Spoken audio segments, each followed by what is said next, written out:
I buttoned up my Park Service uniform, my fingers working their way down like they had 1,000 times before.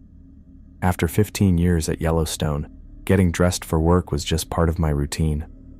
The patches, badge, and stiff collar used to make me feel proud. Now they just felt like protection against something I couldn't quite put my finger on. My cabin was quiet in the early morning. Through my window, I could see Yellowstone coming to life, all green and gold. Beautiful as always, but in a way that didn't seem real anymore. I could still remember my first years here so clearly it hurt. How excited I'd been each day, how much I loved helping visitors connect with nature. I'd done my job well, finding lost hikers, keeping tabs on wildlife, explaining to wide-eyed tourists how everything in the park worked together. Back then, the park had felt like a part of me, something living that I understood and took care of. "Morning, old friend," I whispered to the landscape stretching beyond my window. The words tasted bitter now. Back then, I'd wake before dawn, eager to patrol my assigned sectors. I knew every trail, every thermal feature, every seasonal change. Memorized the wildlife patterns until they became second nature. Yellowstone operated by consistent rules, challenging at times but ultimately knowable, until it didn't. The changes started so subtly that for months I questioned my memory instead of the land. During my 5th year, I noticed small inconsistencies while leading a routine patrol. A bend in the trail that stretched longer than it should have. A grove of aspens that seemed to have moved spots. When I checked the maps later, everything aligned perfectly, yet I couldn't shake the sense of wrongness. "Just tired," my colleagues suggested when I mentioned it. The wilderness plays tricks on everyone eventually. Soon after, hikers began reporting disorientation in areas that had always been straightforward to navigate. Experienced outdoorsmen would arrive at ranger stations confused, insisting that well-marked trails had somehow redirected them. We attributed it to carelessness, to people relying too heavily on technology instead of basic navigation skills. Then the wildlife patterns changed. Elk abandoned traditional calving grounds. Wolf packs vanished from monitored territories only to appear in unexpected locations. Bears entered hibernation at irregular times. The research department produced papers on climate change impacts and habitat adaptation, neat scientific explanations that seemed to satisfy everyone except me. I took another path to work that spring morning when the first person vanished.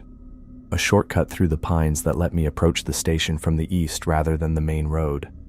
The air felt unusually still, carrying neither bird song nor the distant murmur of thermal activity, just silence.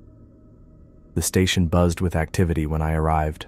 Phones ringing, radio chatter, rangers moving with purpose, search and rescue mode. Male hiker, mid-30s, separated from his group on Mystic Falls Trail. Ranger Davis explained, handing me a photograph. They lost visual for 10 minutes, tops. When they backtracked, no sign of him. 10 minutes, on a popular trail. At midday, we mobilized immediately. Helicopter sweeps, ground teams with dogs, thermal imaging. I led the Eastern Quadrant search myself, combing every possible deviation from the trail. Nothing made sense. The trail ran alongside an open meadow before climbing toward the falls. Nowhere to fall from height, no river to be swept away in, no thermal feature to stumble into. Just a man walking about 20 feet behind his friends, then gone. We never found a trace. Not a footprint, not a broken branch, not a scrap of clothing, just emptiness where a person should have been. Probably wandered off to take a photo and got turned around, my supervisor concluded in his report. He'll find his way to a road eventually. He never did. 2 months later, a couple disappeared near Old Faithful. Experienced campers in their 50s, they'd been visiting Yellowstone annually for 12 years. A passing ranger noticed smoke from their campsite and investigated, finding breakfast still cooking on a portable stove. 2 coffee mugs half full. A map spread open on the picnic table. Their tent zipped shut with sleeping bags neatly arranged inside. Their car parked properly at the designated spot, but no people. As if they'd been plucked from existence between pouring coffee and eating breakfast. The photographer's case broke something in me. He vanished at Grand Prismatic Spring, one of the most visited locations in the park. His disappearance might have been written off like the others, except for how we found his equipment: camera, tripod, lenses, and filters arranged in a perfect circle on the boardwalk, not scattered as if dropped in panic or during a fall. Placed with deliberate precision, forming a geometric pattern that no human in danger would take time to create.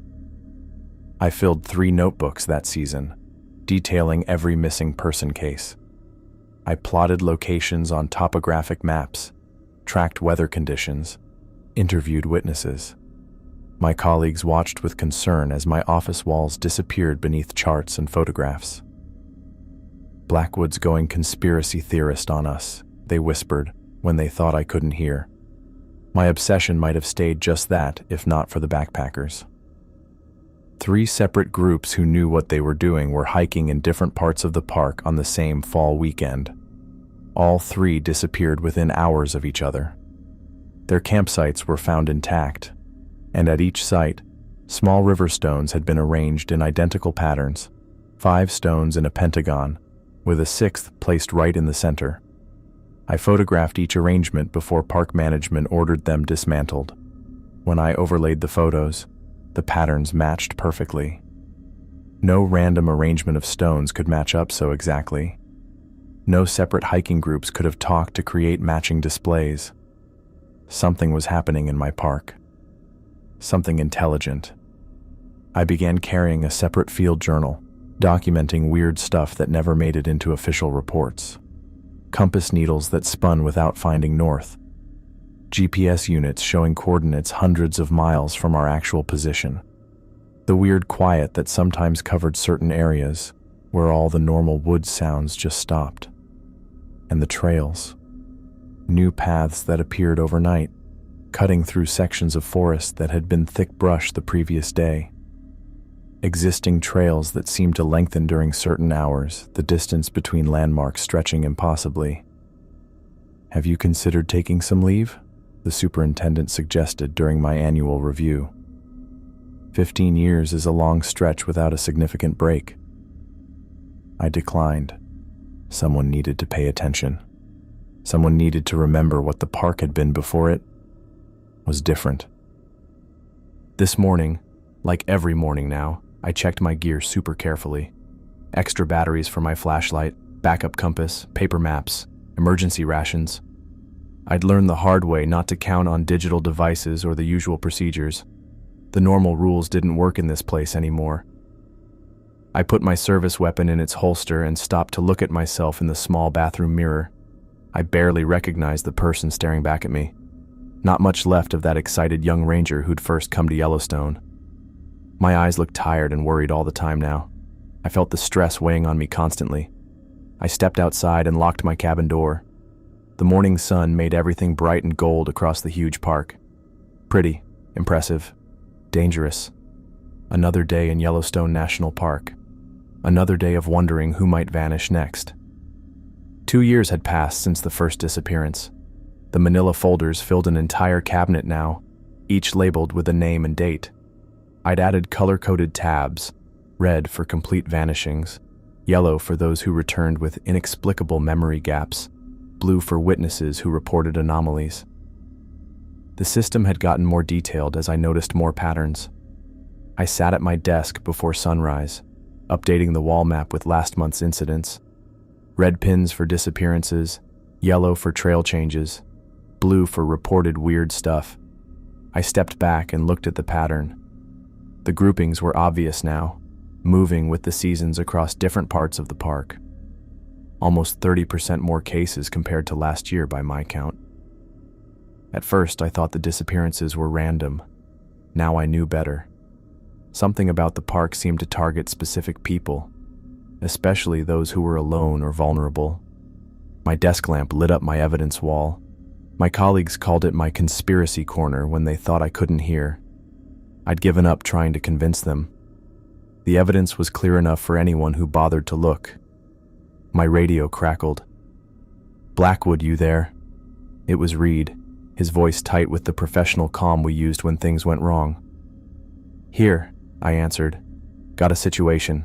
Family reported missing near Mystic Falls. Search team assembling at West Entrance." "On my way." I grabbed my field pack, always ready by the door, and headed out.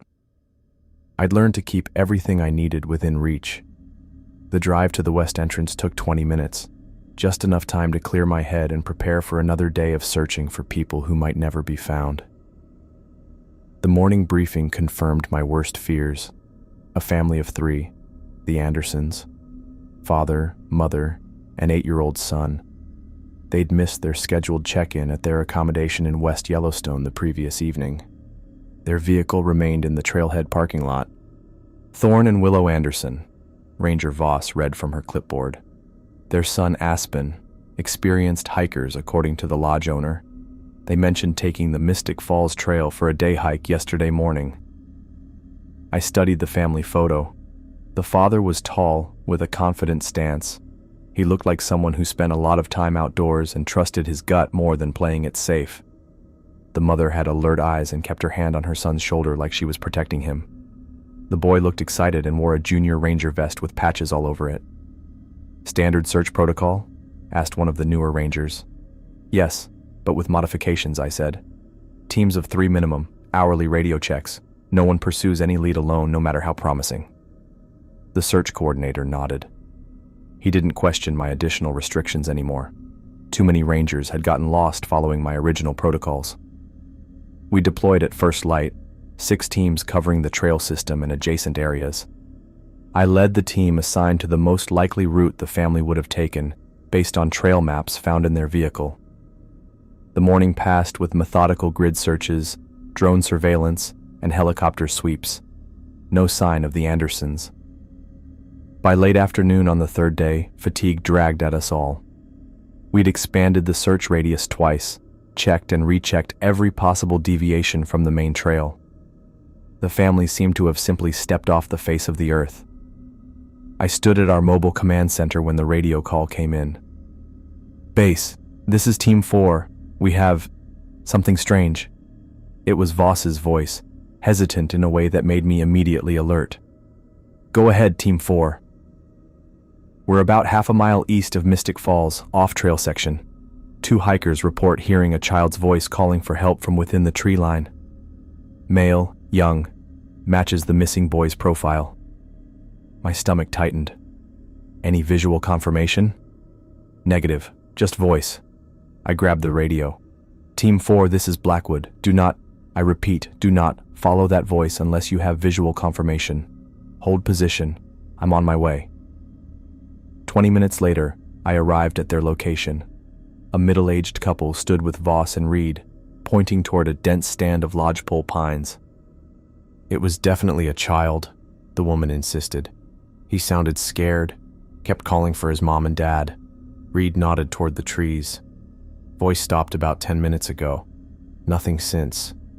I looked around. The trees packed together too tightly, making the spaces between them darker than normal for this time of day. The air didn't feel right. It was thick and heavy, like the pressure had changed even though there weren't any clouds. "We need to go in there," the male hiker said. "If there's a kid, we'll handle it." I cut him off. "Ranger Voss, please escort these folks back to the trailhead." After they left, I turned to Reed. "You hear anything yourself?" He nodded, looking worried. Boy's voice, crying, then calling for help, seemed to move deeper into the trees when we tried to find where it was coming from. I checked my compass. The needle swung lazily, not pointing north. Another bad sign. "We maintain formation," I told my team. "Any compass deviation, we retreat immediately." Before we could move, a car came up the service road. The Andersons' parents had somehow talked someone into bringing them to the search area, completely against the rules. They rushed toward us, their faces worn out from 3 days of waiting. "We heard you found something," Thorne Anderson said, his voice raw. I tried to keep them back at the command post, explain the dangers, but then it happened. A child's voice, thin and frightened, calling from the woods. "Daddy? Mommy? Help me! I'm lost!" The change in the parents was immediate. Willow Anderson's head snapped toward the sound, her entire body tensing. "Aspen!" she cried, already moving toward the trees. I grabbed her arm. "Mrs. Anderson, wait, we need to—" "That's my son," Thorne Anderson shoved past me, plunging toward the tree line. "Thorne, no!" I called after him. "We need to approach carefully." But they were already running, both parents sprinting toward the voice with the desperate speed of people beyond reason. I motioned to my team and we followed, trying to keep sight of them. The forest shouldn't have been that thick. The area had been cleared by controlled burns 2 seasons earlier, yet somehow the trees closed around us like a maze, making it hard to see. The Andersons ran ahead, smashing through bushes, yelling their son's name. "Aspen, we're coming, honey," the voice answered, always just beyond the next stand of trees. "Mommy, Daddy, hurry!" I tried to track our position, but my GPS showed coordinates that jumped erratically. The compass spun uselessly. Even the sun seemed hidden, though it had been bright minutes earlier. "Andersons!" I shouted. "Stop! We need to stay together!" They either didn't hear or chose to ignore me, pushing deeper into the thick, messy forest. My team struggled to keep up while trying to stay in our safety formation. Radio contact with base got fuzzy, then cut out completely. The voice changed then, still a child's, but something was off about it. It seemed to come from several places at once. The sound bounced around in ways that didn't make sense. When I stopped to listen carefully, I realized with horror that the sound was wrong. Almost, but not quite human. "Reed," I said quietly. "Do you hear that?" He nodded grimly. "Not the boy, or not just the boy." "Fall back," I ordered the team. "Now." The retreat took hours. Landmarks we'd passed minutes before couldn't be relocated. Paths that should have led outward circled back. The ground itself seemed to tilt subtly, steering us deeper despite our best efforts to maintain direction. When we finally emerged at the trailhead, the sky had darkened to evening. The search coordinator rushed to meet us. "What happened? You've been out of contact for 7 hours." 7 hours? It had felt like 2, maybe 3 at most. "The Andersons?" I managed. "Did they come out?" His expression answered before his words did. "We haven't seen them since they went in with your team." We mounted another search the next morning, and the next. Teams went deeper into the forest than should have been possible based on topographic maps. The forest had changed, expanded somehow, creating spaces that hadn't existed before. On the 7th day, the search was officially suspended. The parents had become 2 more missing persons files. The boy remained unaccounted for. Until exactly 1 week later, when a hunter found a child's body in Salmon Chalice National Forest, over 300 miles away in Idaho. The autopsy confirmed it was Aspen Anderson. The cause of death? Exposure. The mystery. How an 8-year-old boy traversed 300 miles of wilderness in a week, across mountains and rivers without supplies. No trace of the parents was ever found. After the Anderson case, I formalized my protocols. Never leave marked trails in affected areas. Ignore voices unless you can visually confirm the source. Turn back immediately if compass readings fluctuate. Never hike alone, no matter how brief the excursion. I distributed laminated cards to every ranger, though few took them seriously. Park administration remained unmoved by my evidence. The regional director reviewed my reports and dismissed them with bureaucratic efficiency. Ranger Blackwood, his email read, "Your concerns have been noted. However, our statistical analysis indicates that Yellowstone's visitor incidents remain consistent with other wilderness areas of similar size and visitation. Disappearances are attributable to wildlife encounters, terrain hazards, and visitor inexperience." I printed the email and pinned it to my evidence wall, another data point in the institutional denial that surrounded me. 3 months after the Anderson incident, I was mapping a section of the northern range when I discovered it. A trail that hadn't existed the previous week, cutting through pristine forest where no path had been blazed. The dirt was freshly disturbed, as if the trail had been carved overnight, yet without tool marks or human labor signs. I followed it cautiously, compass in hand, watching for fluctuations. The new path ran straight for half a mile before ending abruptly at a small clearing. There, arranged in a perfect line across the path, sat 11 pairs of hiking boots, different sizes, different brands, different levels of wear, placed with geometric precision, each pair exactly the same distance from the next. Some I recognized from missing persons reports, the red laces of the photographer who vanished at Grand Prismatic, the custom orthotics of a missing biology professor. I stood motionless, staring at the lineup. This wasn't random. This wasn't coincidence or wildlife or visitor carelessness. This was communication. The park was showing me its trophies, letting me know it saw me watching. I photographed the arrangement from multiple angles, collected the boots as evidence, and made my way back to my vehicle. My hands didn't shake until I was safely inside with the doors locked. That night, adding the photos to my evidence wall, a certainty settled over me. Yellowstone wasn't just changing, it was hunting. And now, it knew I understood. After 10 years at Yellowstone, my evidence had grown more substantial, but that made convincing skeptics no easier. The missing scientists represented something new, professionals who had been documenting anomalies before they vanished. I pinned the mission brief to the conference room wall. 4 researchers from Montana State University had ventured into the northern section 3 days ago to study increased thermal activity. Dr. Phoenix Nakamura led the team, accompanied by Dr. Sage Okafor, Dr. Orion Valdez, and Dr. Laurel Chen. Their equipment included specialized thermal sensors and seismic monitors.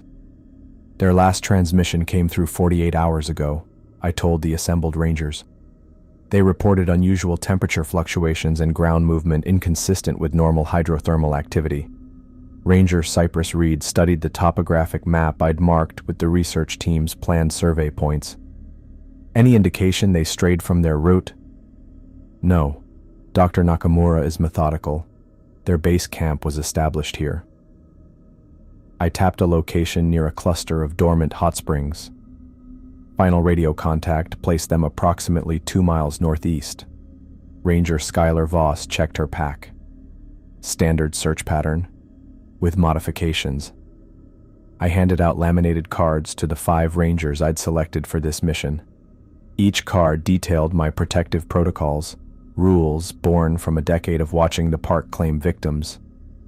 Buddy system at all times, radio checks every 15 minutes, visual confirmation before investigating any sound or movement. If your compass spins or GPS jumps, retreat immediately along your entry path. Most of administration considered my rules excessive. These rangers didn't. They'd each witnessed enough to take my warnings seriously. "We move out in 30 minutes, I said. "Check your equipment twice." The northern part of Yellowstone was spread out in front of us, looking pretty but kind of off in the morning light. I got that weird tight feeling in my chest when we passed the markers where the normal park ended and all the strange stuff began. The trees grew too close to each other here, lined up perfectly in a way you don't usually see in nature. We hiked together, 2 rangers up front, 2 in back, with Voss and me stuck in the middle. Everyone kept an eye on each other. Nobody talked much except when we needed to. Our footsteps were weirdly quiet in the forest. We got to the researchers' camp around noon. Their tent looked just like they'd left it, gearboxes all lined up, sleeping bags spread out, and a camp stove with coffee that had dried up after sitting for 2 days. Some field notebooks were open on a folding table, with pages full of measurements and notes written by different people. "Like they just stepped away for a minute," Voss said, examining the scene. "No signs of panic or wildlife disturbance." Reed circled the perimeter. "No unusual tracks, just their own boot prints going northeast." I flipped through Dr. Nakamura's journal, noting her final entry. Temperature variance exceeds all historical records for this location. Ground modulation at 2 to 3 Hz. O reports visual distortions at periphery, light refraction or psychological effect. Must investigate further. We followed their trail into increasingly dense forest. Every 15 minutes we stopped for radio checks with base camp. Every half hour, I marked our position on my paper map and compared it with GPS readings. For the first 6 hours, everything proceeded according to protocol. Then the forest changed. It happened during our 3:45 p.m. radio check. Mid-transmission, all our radios died simultaneously. Not battery failure.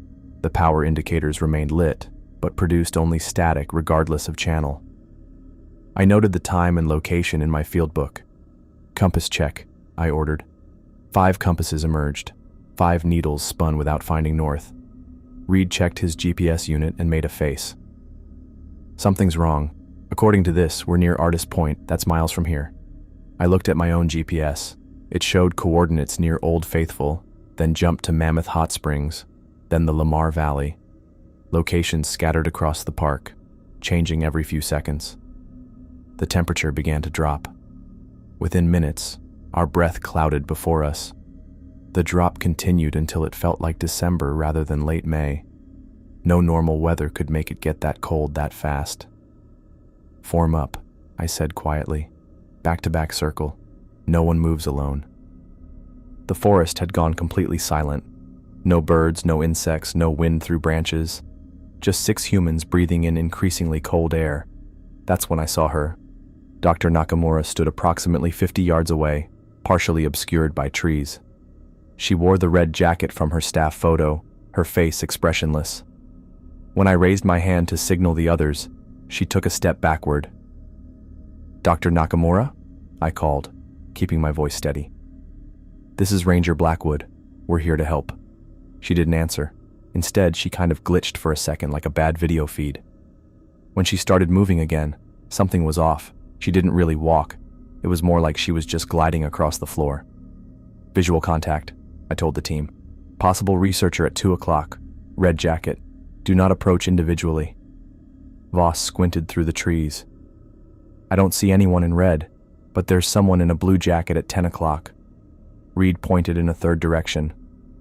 "Male researcher with a backpack at 4 o'clock. Each ranger reported seeing a different researcher in a different location. Each apparition beckoned, waved, or appeared to mouth words we couldn't hear. "It's not them," I said firmly. "Whatever you see, whatever you hear, it is not the research team." The figures began moving deeper into the forest, each in a different direction, occasionally turning back as if urging us to follow. Ranger Martinez looked pale. "That's Dr. Valdez. I met them last month during the volcanic activity seminar. They're calling for help." "It's not them," I repeated, grabbing Martinez's arm as he took an unconscious step toward the apparition. "Everyone, link hands, now." I'd seen this before. The park created lures, perfect mimicries designed to separate groups. The rangers formed a human chain as instructed, each person gripping the hands of those beside them.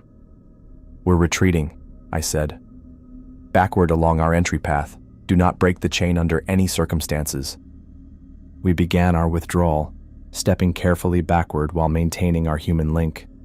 The apparitions multiplied, appearing between trees, behind rocks, at the edges of our vision. Some waved frantically. Others reached toward us with expressions of desperate pleading.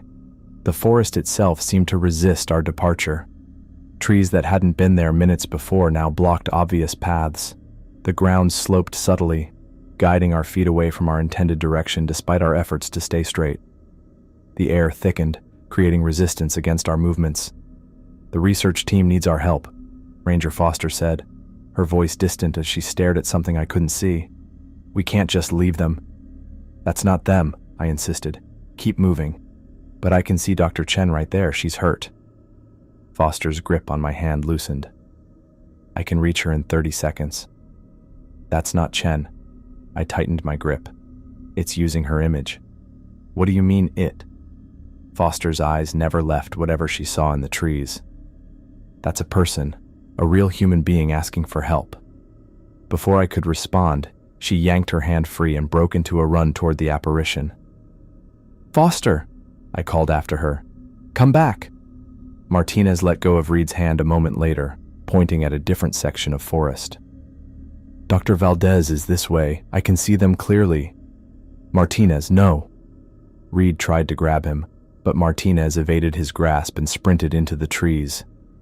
"Let them go," I ordered as Reed prepared to follow. We stayed together.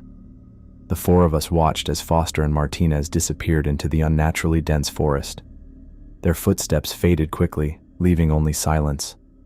"They're gone," Voss whispered. I nodded with a serious look. We keep moving. For hours, we backed up bit by bit, fighting against the weird way the ground seemed to work against us. Time got weird. Our watches showed only minutes passing while the sky made it look like hours had gone by. We held on to each other in our line, staying determined while those ghostly figures kept watching us from just past the trees. The forest finally let us go near dusk. One minute we were stuck in thick trees with those figures watching us. The next, we stumbled into the clearing where we'd found the research team's camp. It happened so suddenly that Voss almost fell over. The base camp looked different. Dust covered everything. The coffee in the pot had dried up completely and cracked. The tent fabric was damaged by weather in ways it hadn't been just hours before. Something's wrong, Reed said, examining the camp. This looks like it's been abandoned for weeks, not days. When we finally reached our vehicles and got radio contact with headquarters, we found out what really happened. According to park records and the freaked-out search coordinators, we'd been missing for 10 days. 10 days of search parties combing the forest for us, while we only experienced 8 hours in the woods. Foster and Martinez never came out of the forest. Neither did the 4 members of the research team. Even after multiple searches afterward, nobody found any trace of them. That night, back in my cabin, I added 6 more names to my files. 6 more people gone because of a park that wasn't just woods anymore, but something evil. The wall map now showed a clear pattern of disappearances spreading out from that northern section like ripples in water. I stared at all the evidence I'd collected over a decade, feeling sick about what I knew. The park was getting bolder, better at taking people, more calculated about who it took. And still, nobody with any authority would listen. After 10 years of tracking how the park seemed to hunt people, I knew I needed more than just random notes and stories. If I wanted anyone to take action, I needed proof that even total non-believers couldn't ignore. I turned my spare bedroom into a work area. Metal filing cabinets lined one wall, with drawers labeled by date and type of incident. I put a big drafting table under the window where I could spread out maps and mark weird spots on clear overlays. On the other wall, I put up a corkboard that quickly filled up with photos, witness statements, and news clippings. For 3 months, I worked every night after my shifts, sometimes until the sun came up. I compared each incident with weather patterns, earthquake activity, and how many visitors were there. I made visuals showing how trails had changed over the years, using official park data that nobody had ever looked at side by side. When shown this way, the patterns were super obvious. I talked to 37 rangers who had seen weird stuff but never reported it officially because they were scared of being laughed at or sent to a shrink. I recorded them, had them sign statements, and organized everything by location and type. Rangers Reed and Voss helped me find others who had kept quiet about what they'd experienced.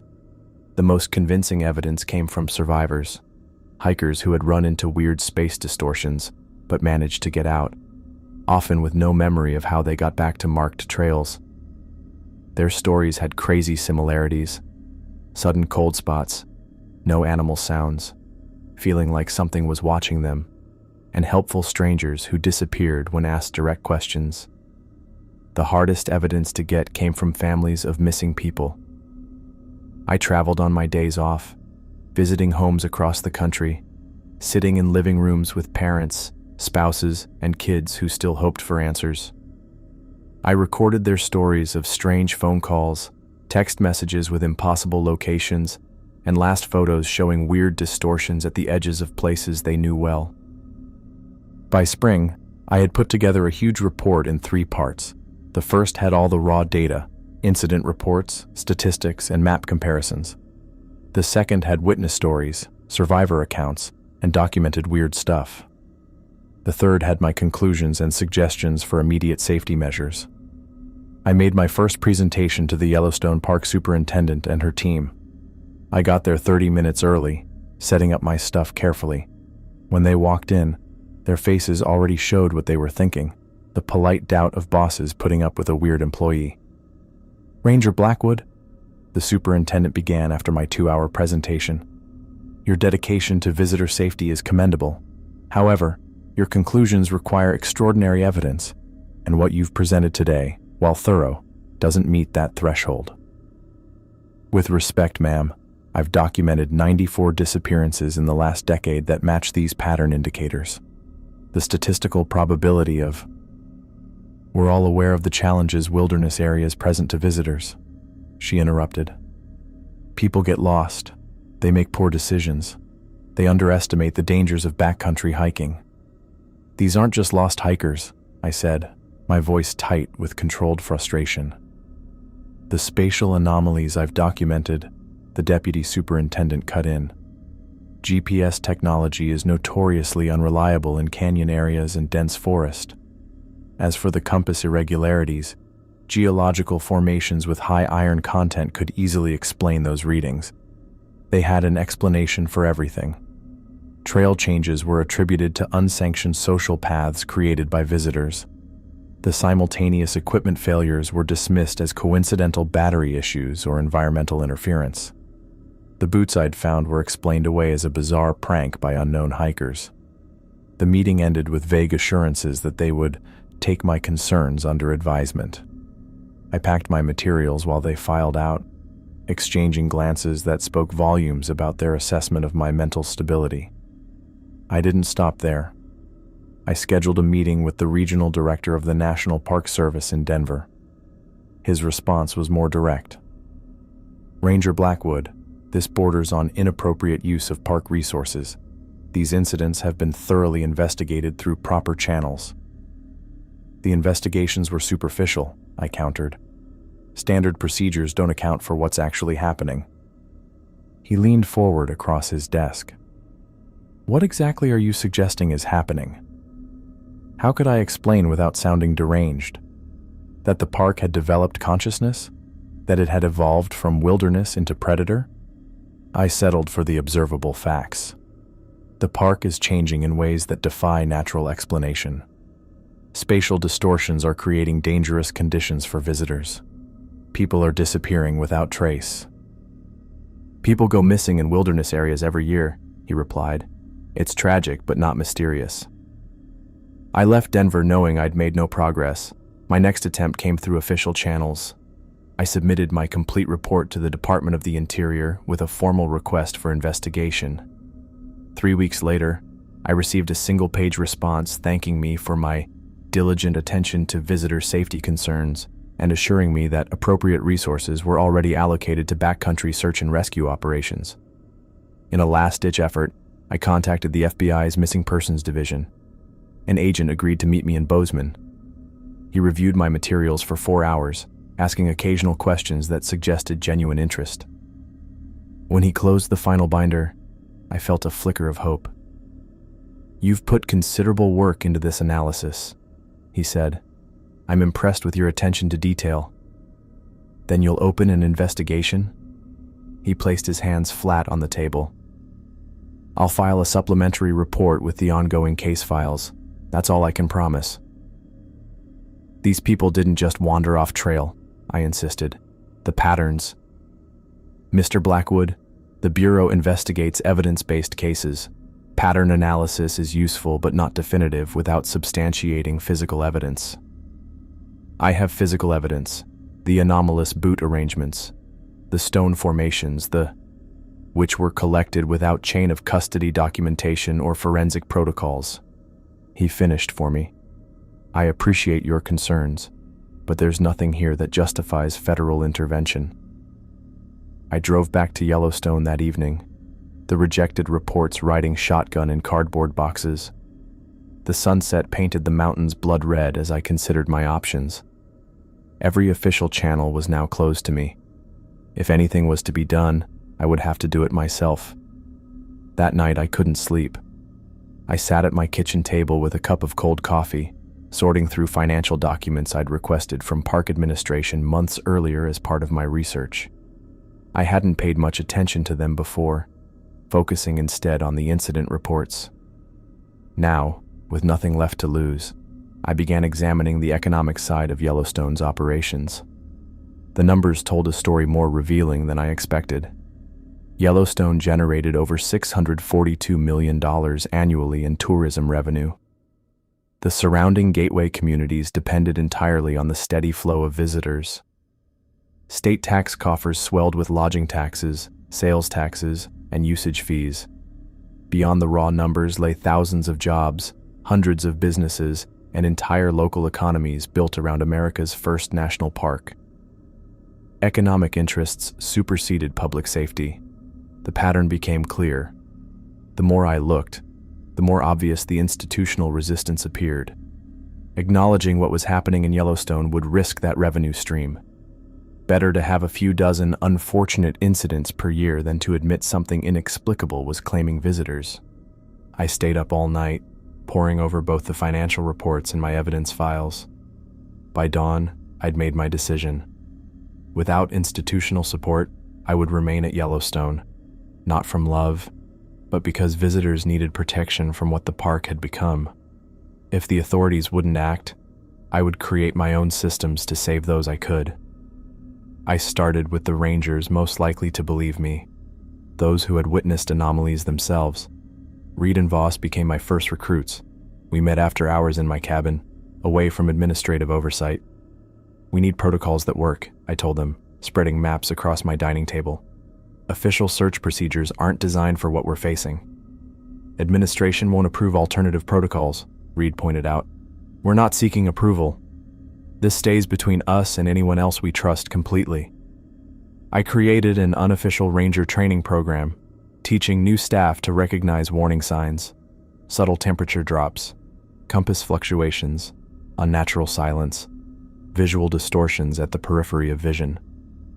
I showed them how to safely extract disoriented hikers by maintaining physical contact, ignoring false stimuli, and following precise directional protocols regardless of perceived landmarks. Voss developed a communication system using trail markers visible only to those who knew what to look for, small rock arrangements or broken branches placed at key junctions. These signals warned other rangers about active anomalies without alarming visitors. Next, I established a network of volunteer trail angels, retired rangers, experienced hikers, and local outdoor enthusiasts who understood the dangers. These volunteers positioned themselves at trailheads and popular viewpoints, striking up casual conversations with visitors, offering friendly advice that steered them away from areas showing recent anomalous activity. "Beautiful day for Fairy Falls," a trail angel might say, "though I just came from there and it's awfully crowded. Have you considered Trout Lake instead? The wildflowers are spectacular right now." Small interventions, but effective. We tracked visitor flow patterns and adjusted our volunteer placements daily based on where the forest seemed most active. I created an anonymous tip line, a prepaid cell phone that rotated between trusted rangers, where park employees could report unusual observations without fear of ridicule. The information fed into our daily risk assessment, allowing us to subtly increase ranger presence in potentially dangerous areas. For visitors who insisted on backcountry hiking, I designed an orientation program disguised as standard safety training. Through carefully worded advice, we taught them recognition patterns and response techniques without ever mentioning the true nature of the threat. If you feel suddenly cold and notice unusual silence, that's your body warning you about changing weather conditions, I would explain to groups of eager hikers. The best response is to immediately return the way you came, maintaining physical contact with your hiking partners. Our network grew bit by bit. By my 15th year at Yellowstone, 23 rangers and 42 volunteers were part of our unofficial safety system. We couldn't actually close trails or block access, but we found sneaky ways to keep visitors away from dangerous areas. Stuff like putting up wildlife management signs or starting random trail maintenance projects that just happened to pop up overnight. The numbers backed us up. That summer of my 15th year, we had 32% fewer incidents than the year before. We couldn't completely stop people from vanishing, but we were helping. One evening in September, I was sitting on my cabin porch as the sun went down behind the mountains. I'd spent all day steering volunteers away from a part of the forest where 3 compasses had gone haywire within a few hours of each other. Nobody went missing. No search parties needed. Small win. I knew the park would keep taking people. I couldn't stop what was happening in the forest. But I knew its habits now and could use that to save whoever I could. The wilderness was fighting us, and I was on the battlefield, not taking care of it anymore, but fighting against it.